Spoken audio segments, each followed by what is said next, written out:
Section 1. You will hear a woman telephoning for information about a festival. First, you have some time to look at questions 1 to 7.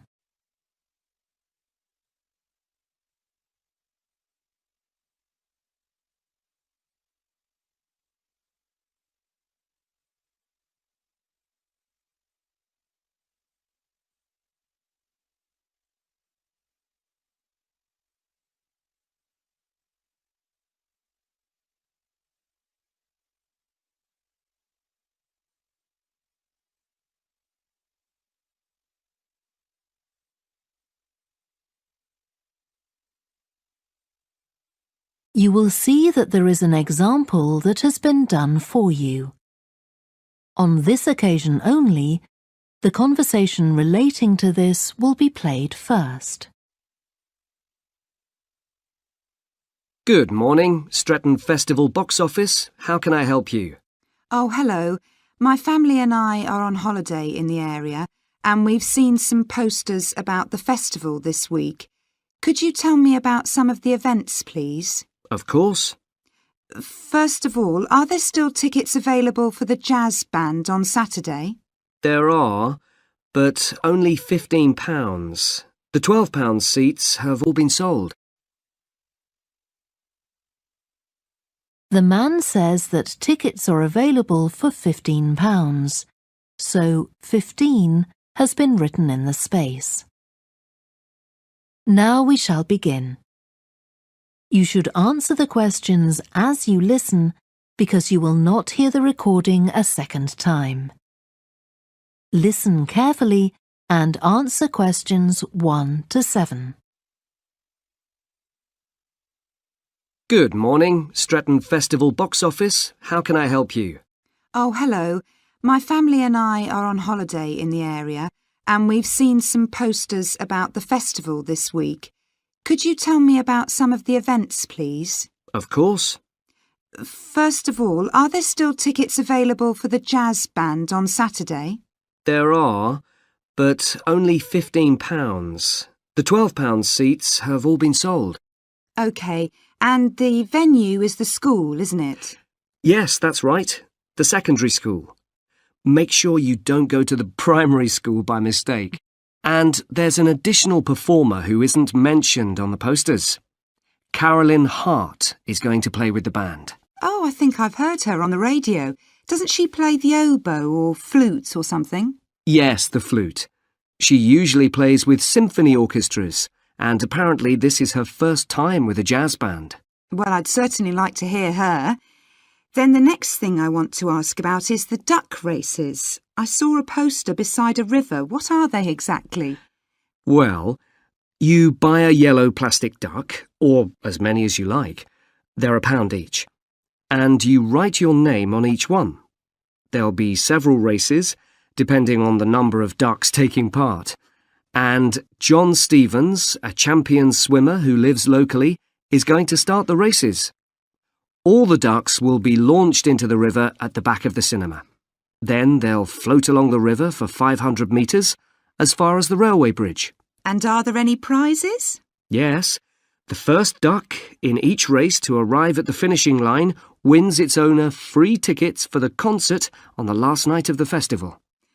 You said you can buy a duck. I'm sure my children will both want one. They're on sale at a stall in the market. You can't miss it. It's got an enormous sign showing a couple of ducks. OK, I'll go there this afternoon.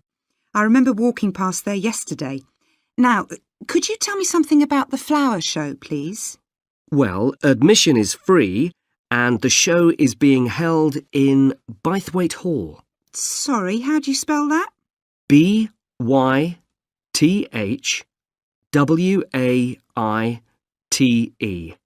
Bythwaite. Is it easy to find? I'm not very familiar with the town yet. Oh, you won't have any problem. It's right in the centre of Stretton. It's the only old building in the town, so it's easy to recognise. I know it. I presume it's open all day. Yes, but if you'd like to see the prizes being awarded for the best flowers, you'll need to be there at 5 o'clock. The prizes are being given by a famous actor, Kevin Shapless. He lives nearby and gets involved in a lot of community events. Gosh, I've seen him on TV. I'll definitely go to the prize giving. Right. Before you hear the rest of the conversation, you have some time to look at questions 8 to 10.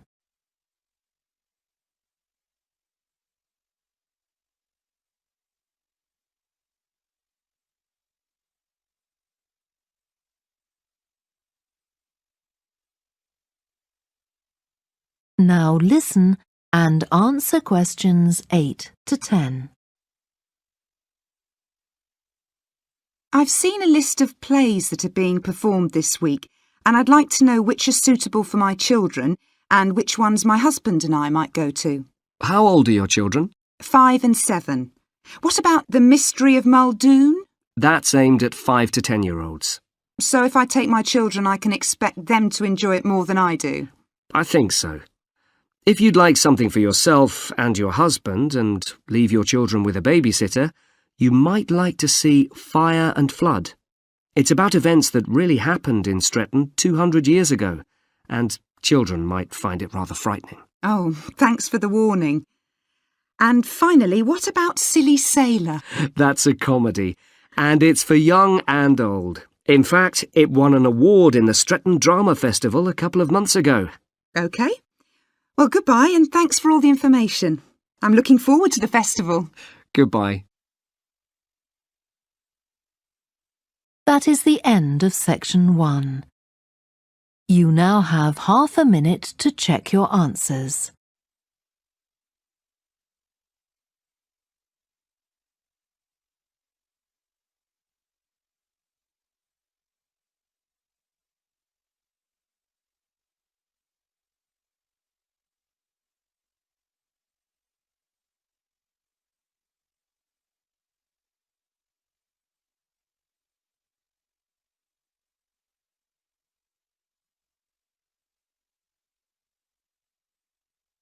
Now turn to section 2.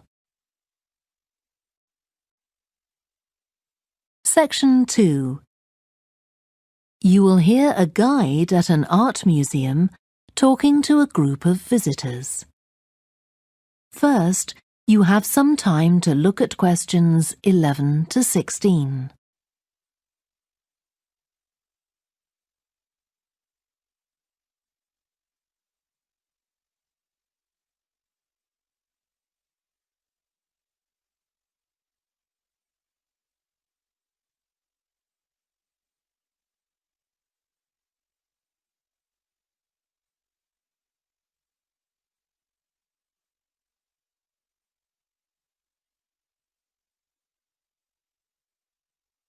Now listen carefully and answer questions 11 to 16. Good morning and welcome to the museum, one with a remarkable range of exhibits which I'm sure you'll enjoy. My name's Greg and I'll tell you about the various collections as we go around. But before we go, let me just give you a taste of what we have here. Well, for one thing, we have a fine collection of 20th and 21st century paintings, many by very well-known artists. I'm sure you'll recognize several of the paintings. This is the gallery that attracts the largest number of visitors, so it's best to go in early in the day before the crowds arrive. Then there are the 19th century paintings. The museum was opened in the middle of that century, and several of the artists each donated one work to get the museum started, as it were. So they're of special interest to us. We feel closer to them than to other works. The Sculpture Gallery has a number of fine exhibits, but I'm afraid it's currently closed for refurbishment.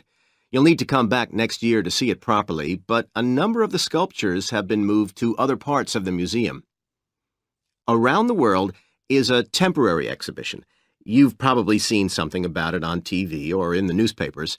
It's created a great deal of interest because it presents objects from every continent and many countries and provides information about their social context, why they were made, who for, and so on.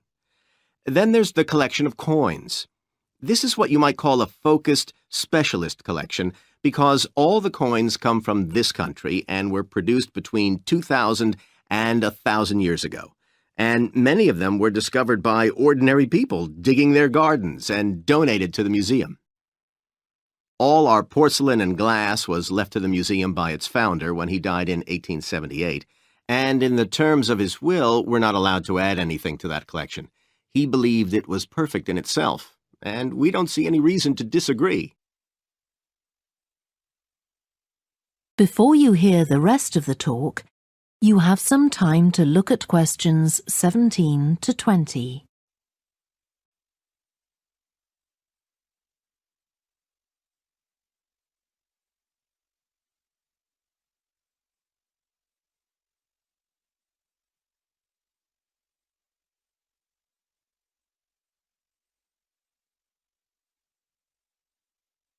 Now listen and answer questions 17 to 20. Okay, that was something about the collections, and now here's some more practical information, in case you need it. Most of the museum facilities are downstairs in the basement, so you go down the stairs here. When you reach the bottom of the stairs, you'll find yourself in a sitting area with comfortable chairs and sofas where you can have a rest before continuing your exploration of the museum. We have a very good restaurant which serves excellent food all day in a relaxing atmosphere. To reach it, when you get to the bottom of the stairs, go straight ahead to the far side of the sitting area, then turn right into the corridor. You'll see the door of the restaurant facing you. If you just want a snack or if you'd like to eat somewhere with facilities for children, we also have a cafe. When you reach the bottom of the stairs, you'll need to go straight ahead, turn right into the corridor, and the cafe is immediately on the right. And talking about children, there are baby-changing facilities downstairs. Cross the sitting area, continue straight ahead along the corridor on the left, and you and your baby will find the facilities on the left-hand side. The cloakroom, where you should leave coats, umbrellas, and any large bags, is on the left-hand side of the sitting area. It's through the last door before you come to the corridor. There are toilets on every floor, but in the basement, they're the first rooms on the left when you get down there. Okay, now if you've got anything to leave in the cloakroom, please do that now, and then we'll start our tour. That is the end of section 2. You now have half a minute to check your answers.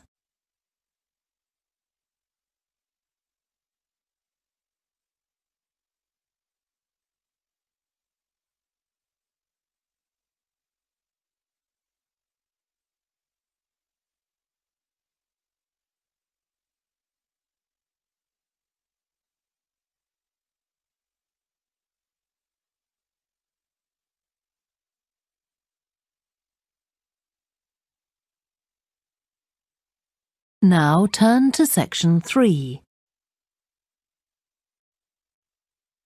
Section 3.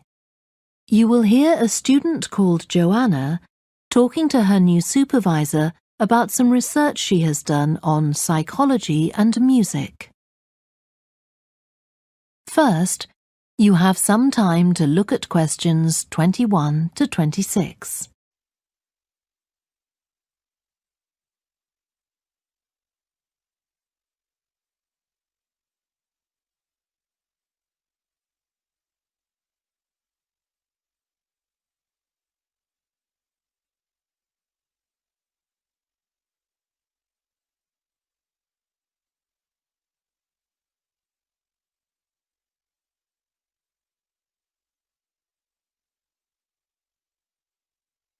Now listen carefully and answer questions 21 to 26. Hi, Joanna. Good to meet you. Now, before we discuss your new research project, I'd like to hear something about the psychology study you did last year for your master's degree. So, how did you choose your subjects for that? Well, I had 6 subjects, all professional musicians and all female. 3 were violinists, and there was also a cello player and a pianist and a flute player. They were all very highly regarded in the music world, and they'd done quite extensive tours in different continents, and quite a few had won prizes and competitions as well. And they were quite young, weren't they? Yes, between 25 and 29. The mean was 27.8. I wasn't specifically looking for artists who'd produced recordings, but this is something that's just taken for granted these days, and they all had. Right. Now, you collected your data through telephone interviews, didn't you? Yes.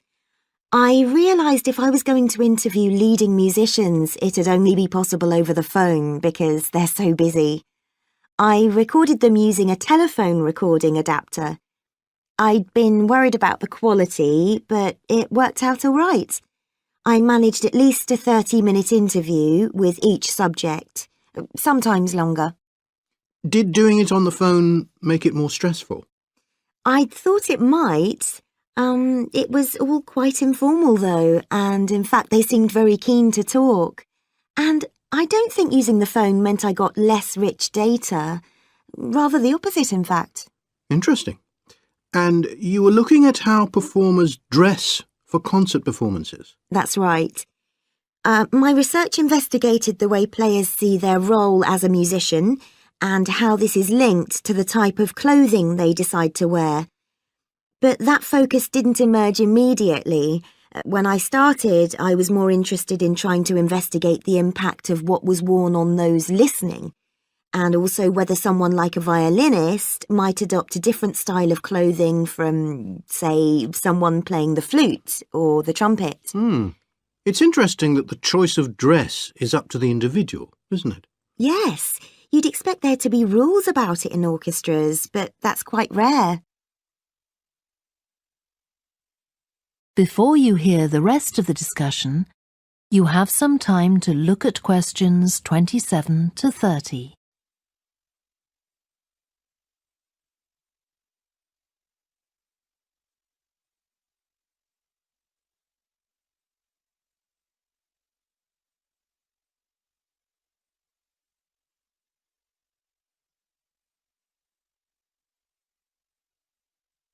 Now listen and answer questions 27 to 30.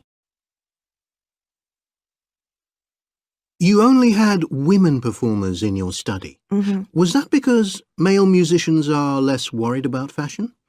I think a lot of the men are very much influenced by fashion, but in social terms, the choices they have are more limited. They'd really upset audiences if they strayed away from quite narrow boundaries. Now, popular music has quite different expectations. Did you read Mike Frost's article about the dress of women performers in popular music? No. Well, he points out that a lot of female singers and musicians in popular music tend to dress down in performances and wear less feminine clothes, like jeans instead of skirts. And he suggests this is because otherwise they'd just be discounted as trivial. But you could argue they're just wearing what's practical. I mean, a pop music concert is usually a pretty energetic affair. Yes, he doesn't make that point, but I think you're probably right. I was interested by the effect of the audience at a musical performance when it came to the choice of dress. The subjects I interviewed felt this was really important. It's all to do with what we understand by performance as a public event. They believed the audience had certain expectations, and it was up to them as performers to fulfil these expectations, to show a kind of esteem. They weren't afraid of looking as if they'd made an effort to look good. I think in the past, the audience would have had those expectations of one another too, but that's not really the case now. Not in the UK, anyway. No. And I also got interested in what sports scientists are doing too, with regard to clothing. Musicians are quite vulnerable physically, aren't they? Because the movements they carry out are very intensive and repetitive. So I'd imagine some features of sports clothing could safeguard the players from the potentially dangerous effects of this sort of thing. Yes, but musicians don't really consider it. They avoid clothing that obviously restricts their movements, but that's as far as they go. Anyway, coming back to your own research, do you have any idea where you're going from here? I was thinking of doing a study using an audience, including... That is the end of section 3. You now have half a minute to check your answers.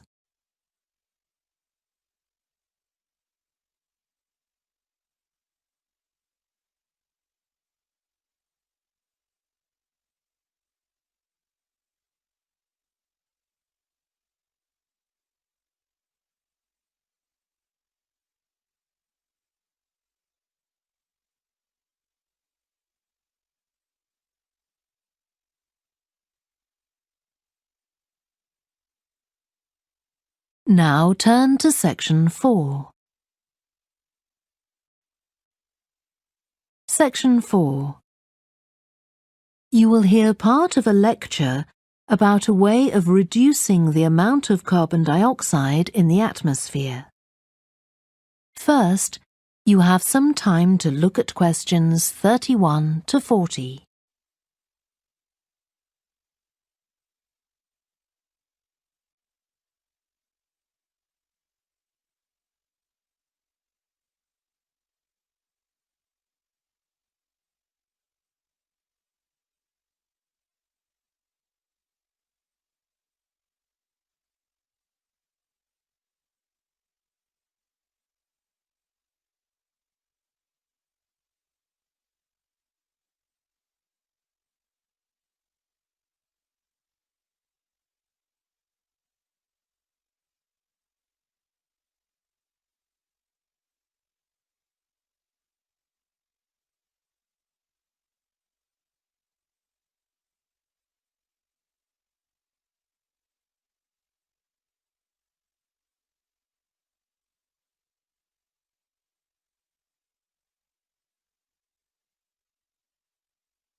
Now listen carefully and answer questions 31 to 40.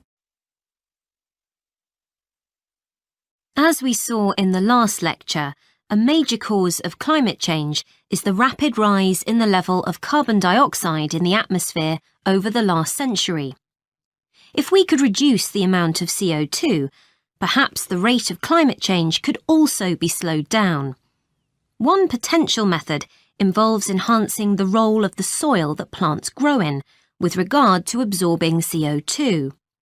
Ratan Lal, a soil scientist from Ohio State University in the USA, claims that the world's agricultural soils could potentially absorb 13% of the carbon dioxide in the atmosphere, the equivalent of the amount released in the last 30 years, and research is going on into how this might be achieved.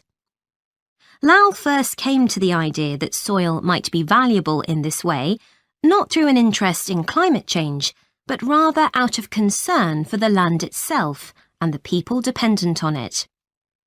Carbon-rich soil is dark, crumbly and fertile and retains some water. But erosion can occur if soil is dry, which is a likely effect if it contains inadequate amounts of carbon. Erosion is of course bad for people trying to grow crops or breed animals on that terrain. In the 1970s and 80s, Lal was studying soils in Africa so devoid of organic matter that the ground had become extremely hard, like cement. There he met a pioneer in the study of global warming who suggested that carbon from the soil had moved into the atmosphere. This is now looking increasingly likely. Let me explain. For millions of years, carbon dioxide levels in the atmosphere have been regulated, in part, by a natural partnership between plants and microbes, tiny organisms in the soil. Plants absorb CO2 from the air and transform it into sugars and other carbon-based substances. While a proportion of these carbon products remain in the plant, some transfer from the roots to fungi and soil microbes, which store the carbon in the soil. The invention of agriculture some 10,000 years ago disrupted these ancient soil building processes and led to the loss of carbon from the soil. When humans started draining the natural topsoil and ploughing it up for planting, they exposed the buried carbon to oxygen. This created carbon dioxide and released it into the air. And in some places, grazing by domesticated animals has removed all vegetation, releasing carbon into the air. Tons of carbon have been stripped from the world's soils, where it's needed, and pumped into the atmosphere. So, what can be done? Researchers are now coming up with evidence that even modest changes to farming can significantly help to reduce the amount of carbon in the atmosphere. Some growers have already started using an approach known as regenerative agriculture. This aims to boost the fertility of soil and keep it moist through established practices. These include keeping fields planted all year round and increasing the variety of plants being grown. Strategies like these can significantly increase the amount of carbon stored in the soil, so agricultural researchers are now building a case for their use in combating climate change.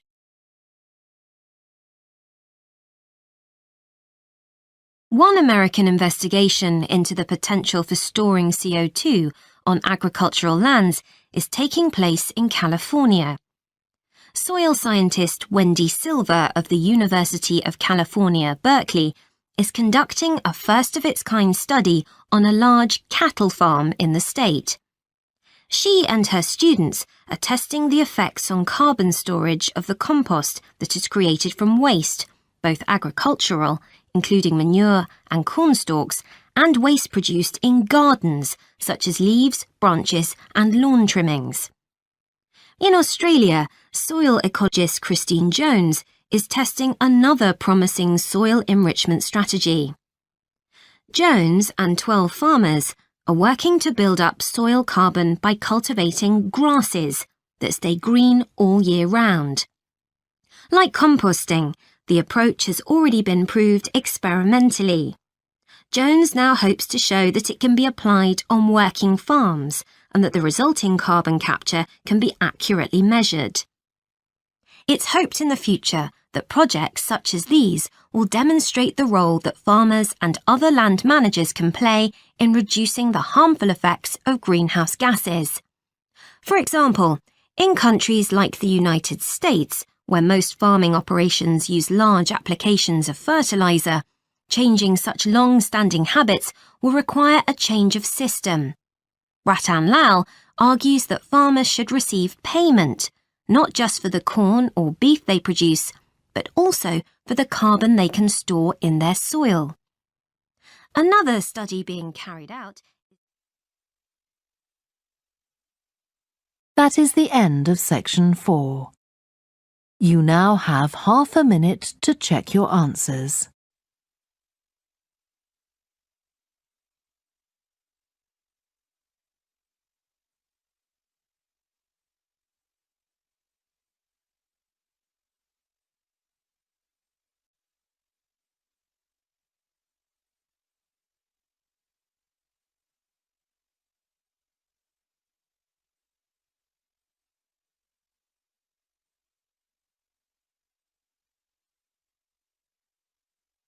That is the end of the listening test. You now have 10 minutes to transfer your answers to the answer sheet. Please stop writing and wait for your question booklet to be collected.